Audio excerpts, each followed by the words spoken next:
Truvalio seguro que ya nos conocéis, no necesita mucha presentación, hacemos small caps, tratamos de comprar barato. Los primeros 4 años lo hicimos bien, los últimos 2 no tan bien. Y nada, antes de empezar también quería dar las gracias a Adrián y a Paco por este evento, que tiene mucho mérito haberlo organizado, además sin patrocinadores externos, o sea, un evento puro de inversión. Y nada, que además, aparte de ser buenos inversores, son buenos tíos. Voy a presentar S&U, que es una empresa de subprime de automóviles de Reino Unido. Como siempre solemos poner el disclaimer habitual, que esto solo es para que aprendáis, no vayáis a correr a comprar las acciones. ¿Y por qué invertimos en S&U? Principalmente porque el equipo gestores de lo mejor han navegado perfectamente la crisis del 2008. A la gente se queda sorprendida cuando les digo que ellos aumentaron el beneficio en 2008, en lo peor de la crisis subprime. Pues bien, había una empresa que, siendo subprime de automóvil en Reino Unido, aumentó el beneficio. Aparte, el mercado, por todo el tema del Brexit y una serie de factores que vamos a ver después, te la ofrece muy, muy barata. Y desde el 2008 hasta ahora, el mercado ha quedado muy desbalanceado porque con todas las regulaciones bancarias y todas las barreras que les han puesto a los bancos, han creado un mercado donde hay mucha demanda de este tipo de préstamos, o al menos igual que anteriormente, pero hay poca oferta de empresas capacitadas y con credibilidad para ofrecer esos préstamos.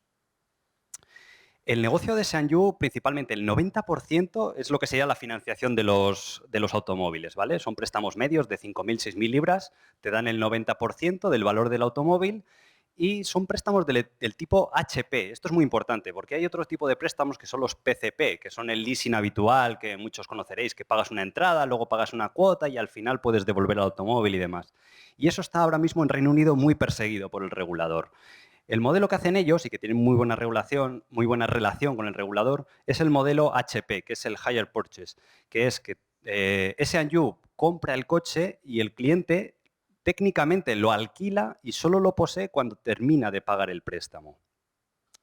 Y el segundo negocio en el que se ha introducido ahora es en el de propiedades, en concreto los préstamos puente, ¿vale? Imagínate que tú tienes una vivienda, te quieres comprar otra y has visto una que te gusta, pero todavía no has vendido tu casa anterior, pero quieres aprovechar esa oportunidad porque está a buen precio o por la razón que sea. El banco tradicional tarda mucho en darte el préstamo, aprobarte, no se sienten cómodos también por temas de ratios de capital y regulación en ese mercado, y ellos, al ser bastante ágiles en sus métodos, te pueden dar un préstamo de 500.000, 600.000 libras en 2-3 días. Cobran un interés alto, es del 1% mensual, y básicamente hay muy poco riesgo en ese negocio porque el loan to value, están avalados por propiedades, es del 65%. Entonces, el periodo medio del préstamo va a ser de 1 año a 1 año y medio, como mucho. Entonces, ¿cuál es el riesgo para la compañía? Que el mercado inmobiliario cayese más de un 35% durante ese año o año y medio. Entonces, han empezado a hacer pequeñas pruebas con este segmento y les está funcionando muy, muy bien. Solo han tenido un problema en un crédito que no ha supuesto pérdida de capital, simplemente han perdido el pago de intereses y se estima que es un mercado en Reino Unido de unos 5 billones de libras al año. Hasta hace 3, 4 años estaban metidos en el sector de lo que se llama el home credit, que eran micropréstamos subprime de 300 libras, 500 libras, y tuvieron la visión de salirse a tiempo. Hace 4 o 5 años lo vendieron a un buen precio y eso fue lo que le ha provocado problemas a empresas como Provident Financial, que ha caído en bolsa con un 60-70%, precisamente por esa línea de negocio tan problemática. Entonces, el equipo gestor tiene muy buena visión, cobran unos salarios muy bajos, como podemos ver aquí en el siguiente gráfico. Apenas cobran, para una empresa de 300 millones, cobran 300.000 libras, no hay bonus. Los 2 hermanos y una hermana y la fundación de la familia poseen el 65% de las acciones, o sea que están totalmente alineados. También aquí me parece interesante hacer la comparativa de S&U con lo que sería un banco tradicional, ¿no? Porque la gente lo compara contra una empresa financiera. Pues bien, S&U a PER de este año estará a PER 7 con las caídas. Igual cuando abra el lunes el mercado ya está a PER 6 o PER 5, pero de momento la tenéis a PER 7. Y con lo que va a crecer, ahora veremos varios escenarios, estará a PER 5 o así de dentro de 2-3 años.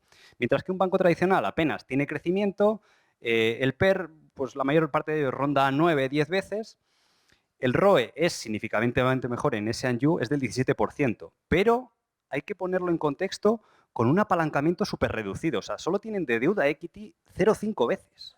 O sea, yo he visto empresas subprime en Estados Unidos de este sector automóvil. Credit Acceptance es la más famosa, es una superacción increíble. Y esa empresa tiene de deuda equity 2 veces y media. Hay otras como el Santander Consumer que tienen 6 veces. Entonces, a 0,5 generando un ROE del 17 son números espectaculares. La morosidad, obviamente, es más alta que en un banco. En un banco tradicional puede ser el 0,5, el 1% y aquí es el 9%. Pero claro, también cobras por el préstamo de media un 16, un 20%. Los números de la compañía a largo plazo son impresionantes. Ahí está el beneficio por acción, que es el más interesante. 0,40, 0,50, 0,75, 1,10, 2, 2,60. Es como una pisonadora. Va creciendo sistemáticamente. ROEs los mantiene bastante bien a lo largo del ciclo. No ha diluido nada para realizar todo este crecimiento. Reparte mucho dividendo y la parte de capital que se lo quedan, pues lo usan para crecer o repagar deuda. Y la gente siempre que les explico alguna idea subprime, ya tuvimos bastante éxito invirtiendo en las acciones de Govies y siempre me dicen, no, pero esto es subprime, cuando venga una crisis se va a ir a la mierda. Pues vamos a explicar un poco acerca de ese punto. Aquí, de entrada, podéis ver que entre el año 2008 y el 2009 le bajó un pelín el beneficio en el año, pero si vemos desglosadas las cuentas, vemos como la parte de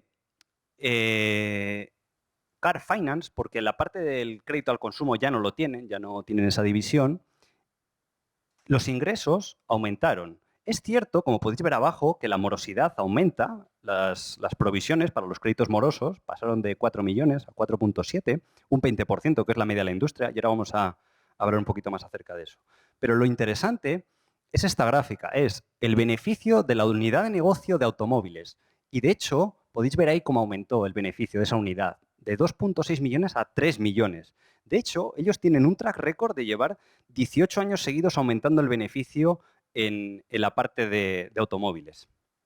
Podéis ver aquí lo mismo que os decía antes, como la morosidad pues aumenta un 20 o un 30% cuando hay una crisis, pero eso se compensa con 3 factores que vamos a ver a continuación.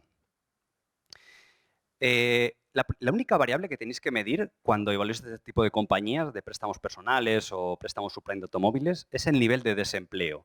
Mucha gente dice, bueno, ¿qué pasa si bajan las propiedades, si hay una burbuja crediticia? Históricamente, lo que importa es que la gente, porque el tipo de cliente subprime, el único ingreso que tiene es su trabajo, no tiene otra serie de activos. Entonces, cuando pierde el trabajo, es cuando vienen los problemas. ¿Qué pasa? Que tanto Credit Acceptance como S&U, como otras compañías, en Canadá había otra que era Carfinco, que la compró el Santander a PER 15 y a 4 veces valor en libros, de lo buen negocio que es. Cuando un pequeño secreto de estas compañías de subprime de automóviles es que la gente subprime prefiere dejar de pagar su hipoteca o otros gastos antes que el automóvil, porque lo necesitan para ir a trabajar, especialmente en países como Reino Unido o Estados Unidos, donde el transporte público es muy deficiente. Fuera de Londres, el transporte público es totalmente deficiente en Reino Unido. Entonces, por eso la gente es bastante cuidadosa a la hora de dejar de pagar los préstamos. Esta gráfica también me parece muy interesante. Son datos de TransUnion, son de Estados Unidos, también hay de Canadá, pero me parece interesante traerla porque en Reino Unido más o menos se comporta igual, pero no hay tantos datos públicos accesibles. Tenéis ahí como en diferentes periodos de crisis económica, por ejemplo, la crisis de la .com, el Katrina en Nueva Orleans, que hay mucha población subprime, podéis ver cómo evoluciona la tasa de morosidad en periodos difíciles. En el periodo del Katrina, el desempleo en esa región pasó del 5 al 16%, se triplicó el desempleo. Vemos ahí que la parte de subprime, la morosidad aumentó un 31%. Donde aumenta más, fijaros, es en la zona del prime, prime plus o super prime. Porque el cliente subprime vive en un estado de estrés económico continuo. O sea, están mal económicamente, da igual que la economía vaya bien, que vaya mal, tienen pocas capacidades financieras en periodos de bonanza económica. Por eso no varía tanto. Vemos incluso casos como la crisis del automóvil de Detroit, donde la morosidad subprime se redujo. Y estos son datos oficiales de TransUnion, que engloban como, no sé si eran 40 o 50 millones de personas en Estados Unidos.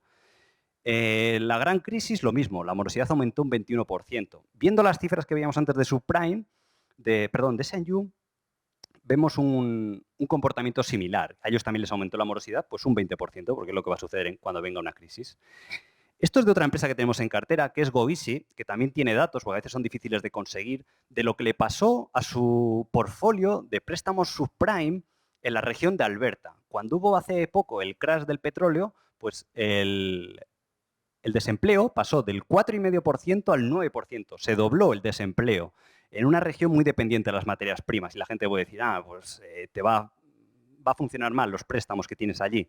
La realidad es que la morosidad de Easy Financial pasó del 14% al 15%. Aumentó, pero muy poquito, un 10% podríamos establecer.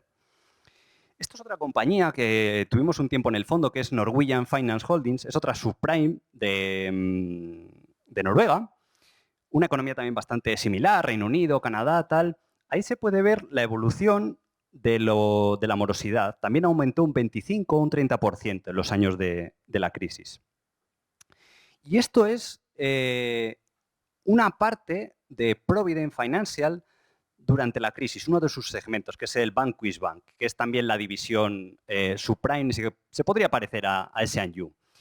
Podemos ver en la crisis que, obviamente, el porcentaje de impairments sobre revenues pues pasó de 40 a 47, muy parecido a lo que le sucedió a S&U. Pero fijaros lo interesante y lo que sucede en las crisis. Si vamos un poquito más arriba, vemos que en la crisis el número de clientes te aumenta. De hecho, pasaron de tener 400.000 clientes a 426.000. Porque gente que es prime inicialmente, cuando viene una crisis, pasan a ser subprime, muchos de ellos, y tienen que acudir a esta serie de empresas a pedir préstamo. Y no solo eso, si veis el volumen de préstamos que tenían, durante la crisis creció un 30%. O sea, solo crecieron un 5% en clientes, pero crecieron un 30% en el total de préstamos. Y eso es porque cada cliente pide más crédito cuando hay una crisis. Y además, la empresa, si es solvente y tiene un buen balance, como es el caso de S&U, se puede beneficiar de ese mercado donde el resto de rivales tienen mucha deuda, ellos tienen muy poquita y te dicen, vale, te doy crédito, pero además te cobro más interés todavía. Es lo que se conoce en toda la vida como la usura, pero es legal y cotiza en bolsa. Esto es Wall Acceptance, que es también otro negocio subprime en Estados Unidos, que tiene un performance tremendo durante los últimos años. Últimamente está sufriendo porque son negocios un poquito contracíclicos. O sea, cuando la economía está muy bien, obviamente tienen menos clientes, hay más competencia, empresas rivales pueden ofrecer más crédito, pero vemos varios datos curiosos. En la crisis les pasó lo mismo. La morosidad pasó del 13 al 16, aumenta un 20%, pero fijaros cómo no afecta a los beneficios. De hecho, aumentaron los beneficios en la crisis. Si nos vamos un poquito más atrás, aquí a la zona de la crisis del año 2000, vemos cómo la morosidad pasó del 10 y al final de la crisis acabó en el 14%, o sea, aumentó un 40%, pero fijaros lo que le pasó a los beneficios entre el año 99 y el 2003, cuando acabó la crisis, pasaron de 7 millones a 23. Aquí no os he traído Credit Acceptance porque se me ha olvidado, pero triplicaron. Los earnings per share pasaron de 1,70 a 4,70 en los años de la crisis, entre 2007 y 2009. Ventajas competitivas, porque la gente dice, no, esto es una compañía financiera y cualquiera puede ponerse a dar préstamos. No hay muchas barreras de entrada y demás. En primer lugar está el Big Data, o sea, el tener una base muy sólida de haber dado durante muchos años créditos y demás es una ventaja competitiva muy grande para un rival que quiera entrar. La credibilidad también.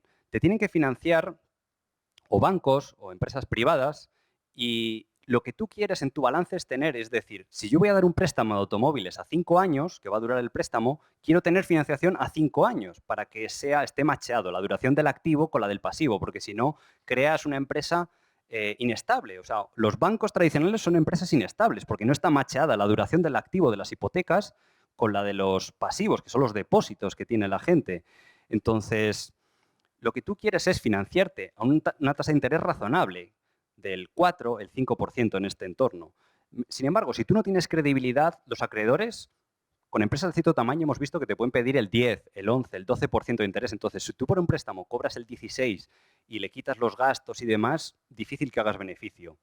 La escala también es importante. Sobre todo estas empresas invierten mucho en marketing. Son empresas de consumo, al fin y al cabo, y necesitan anunciarse en prensa, radio, televisión. Entonces, da igual que des 100 préstamos que 100.000, que te va a costar lo mismo una campaña nacional en Internet, en radio, en televisión. Entonces, eso también es una ventaja.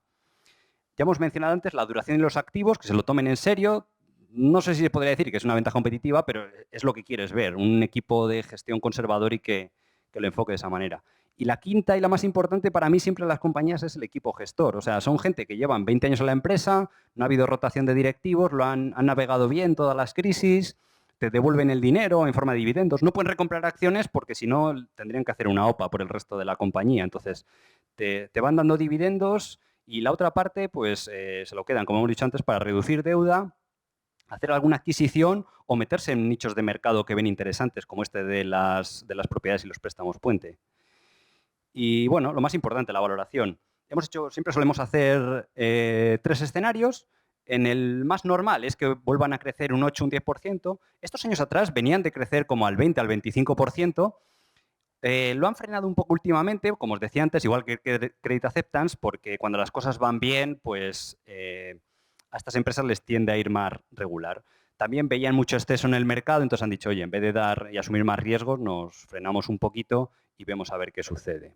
Eso también ha valido de test al mercado, porque una de las pegas que pone mucha gente en estas compañías financieras de crecimiento es que cuando estás creciendo puedes ir encubriendo préstamos antiguos de mala calidad con los que traes nuevos. Entonces, no te da una idea real del performance de la compañía. Pero en estos 2 últimos años se ha visto que la compañía no ha crecido y que el portfolio de préstamos se ha comportado bien. Entonces, hace 2 o 3 días, publicaron un trading statement diciendo que habían regresado al crecimiento, a crecer un 11% anual a nivel de préstamos. Las acciones habían subido, ahora han bajado con todo el tema del coronavirus. Y por eso hemos establecido una valoración de PER histórico de S&U, normalmente históricamente ha cotizado a PER 14, para una empresa que tiene un ROE del 15, el 16% con tan poco apalancamiento, pues debería estar más o menos a 2 veces book value. Ahí no sé por qué aparece 4, es un error. Ah, bueno, no, ha habido transacciones privadas, la que os he comentado antes de Carfinco y demás. Luego, otro escenario más desfavorable, en el cual no hay crecimiento, 1.5 book value, PER de 12, que es también el rango histórico más bajo que ha cotizado S&U. En la crisis del 2008 el PER bajó hasta 9 o 10 veces, rara vez ha bajado por debajo de eso. Y bueno, la actual es una de ellas, que está a PER 8 o 9 de este año. Y luego otro escenario más optimista. Entonces tenéis aquí el escenario más estándar, que sería el que tomaría para valorar la compañía. 1,5 o 2 veces book value, PER 14, tenéis ahí la proyección de earnings per share, del book value por acción, y muy importante, a la valoración hay que sumarle los dividendos que cobraríamos a 4 años vista, que serían unos 520 peñiques. La acción ahora ya no cotiza a 2.300, está a 2.100, más barata, con lo cual la TIR que nos sale esperada a 4 años es entre el 18 y el 21, pero como ha bajado el precio, pues la TIR será mayor. Luego hay un escenario más pesimista en el cual decimos, bueno, 2% de crecimiento, nos sigue dando dividendos la compañía, PER de 10 o PER de 12. Y lo curioso es que al final de los 4 años, la empresa ha eliminado ya prácticamente su deuda. Entonces, es decir, joder, tener una compañía financiera de esta calidad, sin deuda, pues eso, cotizando a PER 12, 1.5 book value, pues creemos que es una valoración interesante. Y luego hay un escenario más optimista, que me he equivocado, ahí debería haber puesto optimista, pero la verdad que lo hice bastante corriendo en la presentación. Y podríamos establecer un PER de 16, 2 veces y media book value, porque la ROE aumentaría, sobre todo la parte de los préstamos puentes, si toma tracción, creemos que pueden usarlo para acelerar ese crecimiento. Entonces, lo mismo, tenemos el book value por acción proyectado, este año va a acabar en 1.600, acabaría en 2.200, el earnings per share, PER 14, le sumamos los dividendos, total que llegamos al triple de la valoración actual. Entonces, en resumen, tenemos una compañía que parece ser que resiste a la crisis, que es un compounder, de esos que están de moda ahora en el mercado, que la gente quiere crecimiento predecible y tal, pues bueno, aquí lo tienes, el equipo gestor está alineado y encima no tienes que pagar 30 veces beneficios.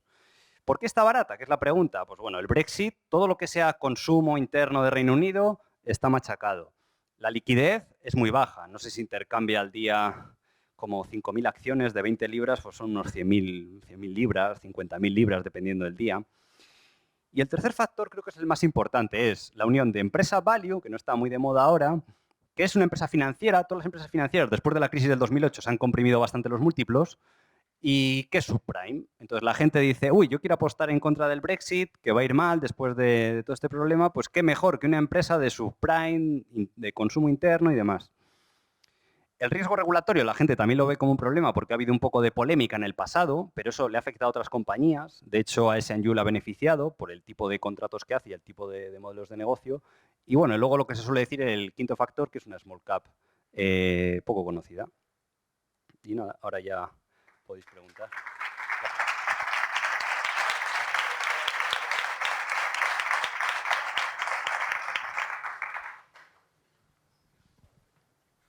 Buenas, Alejandro. Sí. Aquí. Estaba. Ahora te lo paso. Ahí más que la crisis me preocupa los competidores, ¿no? La competencia, como son Close Brothers o Provident Financials, no sé si los conoces, sabes, parece que tienen una valoración parecida. En general, toda esa industria está muy barata ahora mismo. Entonces, ¿por qué sugerirías S&U versus los demás? Provident, para empezar, tiene bastante más deuda. Tiene otras líneas de negocios que creemos que son peores. O sea, a mí si me das a elegir, prefiero una compañía que esté solo focalizada en su prime de automóviles, por ese hecho que os hemos comentado antes de automóviles, que se comporta en una crisis, la gente es muy reacia a dejar de pagar los préstamos. Y al final, S&U ha convivido con Provident en estos últimos 15 o 20 años. Ellos también tienen la división de automóviles y no les ha impedido crecer. Ahora mismo se estima que S&U, a pesar de tener estas cifras, tan solo controla el 1% del mercado de automóviles subprime de segunda mano en Reino Unido. O sea, sigue siendo muy pequeña. Piensa que tiene un portfolio, no sé, de 300 millones en préstamos. O sea, el mercado de automóviles de segunda mano simplemente en Reino Unido es gigantesco. Solo que es un equipo muy conservador, o sea, piensa que tienen 0.5 deuda equity. Si tuvieran algo que se considera muy conservador, de tipo 2 veces o 2 veces y media, podrían aumentar un montón la rentabilidad. Aunque supusiera dar préstamos de un poquito peor calidad, se pondría como una moto la acción. Pero, bueno, tampoco está mal tener un equipo tan conservador, porque al final es el dinero de su familia, su patrimonio, y están todos ahí bastante alineados.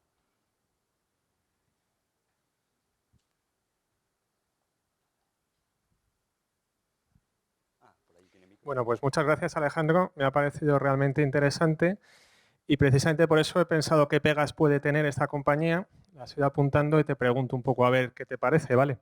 Mira, por una parte está el tema de la libra. Como es un negocio muy local, entiendo que habría que cubrir.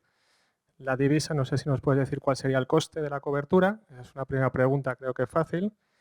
La segunda es si le ves algún riesgo por la tendencia que hay en los millennials a no tener coche y demás, a todo el auge del car sharing, en qué medida puede afectar al negocio de esta compañía. La tercera sería por la regulación, que aunque dices que es un entorno regulatorio favorable, pero por ejemplo aquí en España pues ya estamos viendo cómo la usura está cada vez más perseguida. Por ejemplo, tenemos el tema de la revolving y todo esto que está de actualidad estos días. Y luego hay otra pregunta que es por la eficiencia financiera. Has comentado que tiene un ROE altísimo, pero sin embargo con un apalancamiento muy bajo. Entiendo que habría un margen importante para el equipo gestor para impulsar el ROE aumentando el apalancamiento. Y la última es cómo se financia a su vez esta compañía. Ya no hay más. No sé si he ido demasiado rápido, perdona.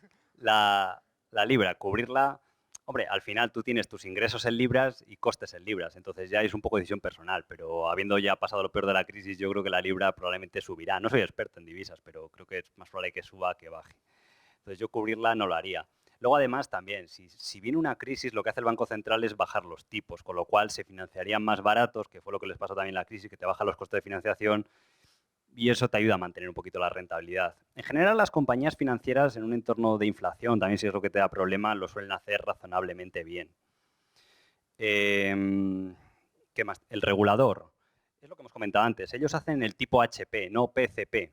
Entonces, ya ha habido esa criba del regulador. Ya pasó ahí con lupa diciendo, bueno, hay muchos excesos en el mercado, a ver qué estáis haciendo. Y de hecho, ellos, miembros de la empresa, están también en el son miembros del comité regulador de la FCA. Luego el tema, no sé. Te había preguntado también por el car sharing y por el tema de los millennials, que cada vez Vale. tienen menos carnes de conducir, la gente joven. Sí, ese factor yo creo que es una tendencia que está ahí, pero piensa que la mayor parte del negocio de S&U está fuera de Londres. O sea, una cosa es Londres, es como si me dices Nueva York y Estados Unidos, son mundos completamente diferentes. Creo que es un proceso lento y teniendo una cuota de mercado del 1, del 2%, no tendría por qué afectarte. O sea, hay muchos ejemplos históricos que no nos vamos a poner a explicar aquí de industrias en declive a lo mejor del 1 al 2%, y compañías que lo hacen extremadamente bien durante 10, 20 años. Entonces, yo entiendo que la gente ve todos esos factores y dice, no, está el car sharing, la gente cada vez, la crisis, pero al final, si uno lo analiza, no afecta tanto. Y no sé cuál era bien Sí, la te había otra. preguntado también que cuál es la forma en la que se financia esta compañía, a su vez, cómo financian su inversión crediticia. Y luego, si no podría ser el management un poco más agresivo, apalancando más la compañía. Sí, o sea, yo creo que también deberían ser más agresivos apalancando la compañía porque tienen margen para ello. Y yo creo que están experimentando y viendo a ver cómo les funciona el segmento de las propiedades. Está creciendo mucho ese segmento. Dentro de la compañía es pequeñito todavía, es el 5, el 10%, pero está creciendo a tasas del 30% anual. Está funcionando bien el modelo y están ganando tracción. Yo creo que van a destinar fondos propios de la compañía y deuda a esa línea de negocio. Entonces, si está generando esos ROEs con tan bajo apalancamiento, te dice mucho de la calidad y de lo enfocados que están a dar los préstamos correctos. O sea, para ellos prima más la calidad del préstamo, tener una buena ROE, a no crecer por crecer. Y luego está el tema del regulador respecto a los límites que cobran de interés. El tipo de interés que cobra S&U varía entre el 12 y el 23. Tienen como 5 categorías y luego dentro de cada categoría, dependiendo del tipo de cliente. Pensad que en un banco tradicional te pueden dar financiación al 8, al 10%, al 7%, una financiera normal. Entonces, de media, los préstamos que dan ellos son al 16%. Entonces, la gente lo puede escuchar y puede decir, ostras, qué usura, qué nivel más alto. Pero es que en otros países es superior, ¿eh? O sea, préstamo de automóvil te los dan al 30%, al 25%. Nosotros a veces, a lo mejor aquí como inversores y gente que no tenemos una dificultad financiera o tenemos una situación financiera solvente, vivimos en un mundo aislado, pero hay una serie de gente subprime que van a un banco y no les dan ni un duro. Entonces la gente dice, uy, no, qué empresas más malas, o qué usura están haciendo con la gente, se están aprovechando. Pero la realidad es que si no, esa gente no podría comprar un automóvil. Y si el regulador limitase los préstamos y deciros, ostras, usted va a cobrar el 9%, ¿cómo te van a salir los números si la morosidad es del 9, del 12, del 15? Si la morosidad es superior al tipo de interés que cobras, no funciona. Entonces, hay un límite que puede establecer el regulador para todo esto. Entonces, yo creo que el regulador hoy en día está lo que se llaman los payday loans, que son cosas que te cobran como el 300% anual o el 200%, son cosas degeneradas ya. Entonces, y eso sigue existiendo en Reino Unido. Entonces, están limitando un poco eso. Luego también estar en una zona geográfica más capitalista hace que estés más aislado. Sí que ha habido regulaciones de este tipo que te han puesto cap rates, pero te han puesto cap rates en países como Polonia, creo que ha habido algún caso, Hungría, a lo mejor del 25% anual, del 20%, y son gobiernos muy, bueno, el de Hungría no, pero son gobiernos socialistas, muy pro ayudar clases bajas y tal. Y luego hay otro hecho, que no es por defenderles a S&U ni nada, es una forma para los clientes de construir historial crediticio. Mucha de esta gente te cuentan que están metidos en un fichero de morosos porque a lo mejor han dejado de pagar 2 facturas hace 5 años o porque no querían pagar a la compañía telefónica y pelean, les meten en el archivo de morosos y ahí siguen. O han tenido algún pequeño default hace años, pero ahora su situación financiera es buena, pero no pueden acceder al circuito tradicional de crédito. Entonces, entrando al circuito de S&U, construyes historial crediticio y eventualmente sales de ser subprime y pasas a ser prime. No sé si ha quedado alguna Sí, sí, muchas, pendiente muchas o... gracias, Alejandro. ¿Hay alguna pregunta más?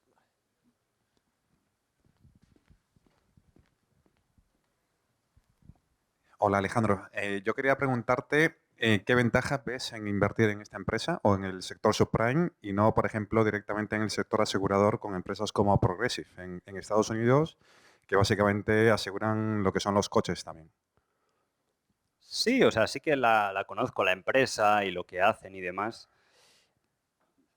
Son negocios con métricas diferentes. Para empezar, están más caras. Segundo, los ratios de apalancamiento que tienen son superiores. A mí me parece que tienen más riesgo, realmente. Entonces, eh, el crecimiento de estas compañías va a ser superior. Nosotros hemos tenido credit acceptance en el fondo, ya no está, pero ahora ha bajado y lo podemos volver a tener. Pero creo que son empresas más familiares, es una ventaja, mejor gestionadas, con menos deuda, está muy bien machado la duración del activo y el pasivo.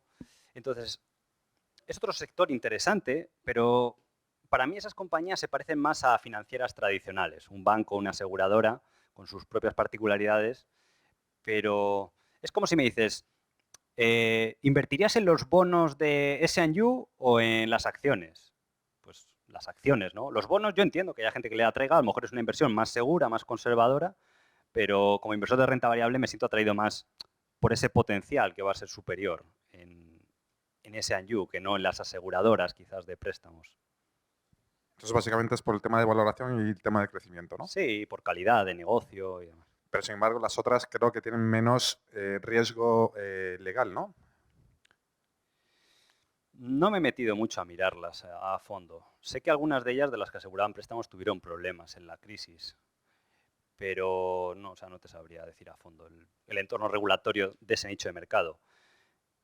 S&U no vende o no lleva asociadas pólizas de impago. Sí que tenemos, por ejemplo, GoEasy en Canadá, y ahí sí que es cierto que cada póliza o sea, cada préstamo que se da lleva asociada una póliza de seguro que te cubre que si el deudor no te paga, pues te hacen frente, creo, a 6 meses o un año. Y lo dan ese tipo de compañías. Y alguna vez sí que la miré un poco por encima, la valoración y tal, pero no me pareció así especialmente atractiva. Gracias.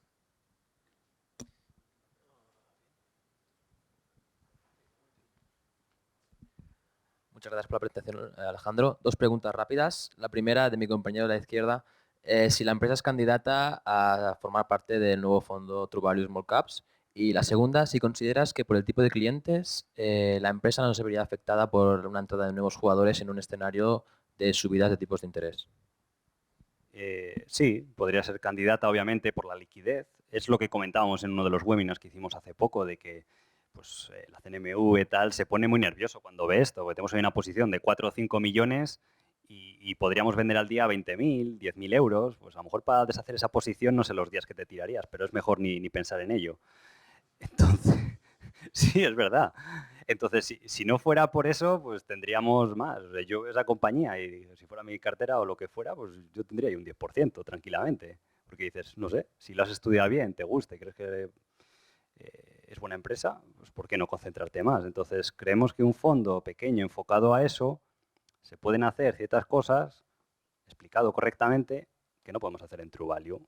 Y a mí, pues, personalmente me gusta ese estilo de inversión. O sea, no buscamos crecer por crecer, también buscamos pues, generar buenos retornos, pasárnoslo bien y ahora pues estás un poco con dos esposas en las muñecas para hacer cosas que a lo mejor pues cuando éramos más pequeños y nadie te vigilaba y tal, pues estabas ahí con 5 o 10 millones bajo gestión. Y luego el tema de la subida de tipos, creo que sería bueno, ¿no? Porque los rivales están mucho más apalancados, al final significa ponerles estrés y si tú tienes un balance muy sólido, pues te va a beneficiar. De cara al cliente, la morosidad no te va a variar mucho, porque aunque suban los tipos el 1 o el 2%, tu coste de financiación te suba un punto o 2 puntos, el cliente te da igual que entre pagar el 14 o el 16. No es tanta la delta o la variación que pueda haber, como sí puede haberlo en un préstamo. Lo que hablábamos antes, ¿te acuerdas? En los segmentos prime, que aumentaba exponencialmente la morosidad. Se debe también en parte a eso, que pequeñas variaciones, cuando los tipos de interés o tu renta disponible para pagar ese préstamo está muy ajustada, en situaciones de estrés te puede hacer que aumente drásticamente la morosidad.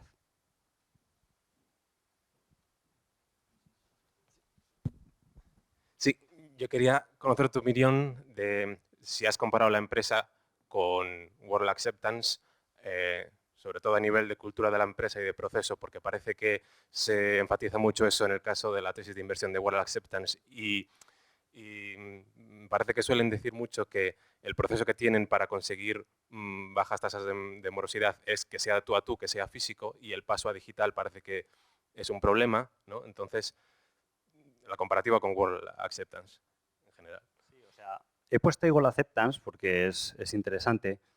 Lo que pasa es que ellos son préstamos personales subprime, ¿vale?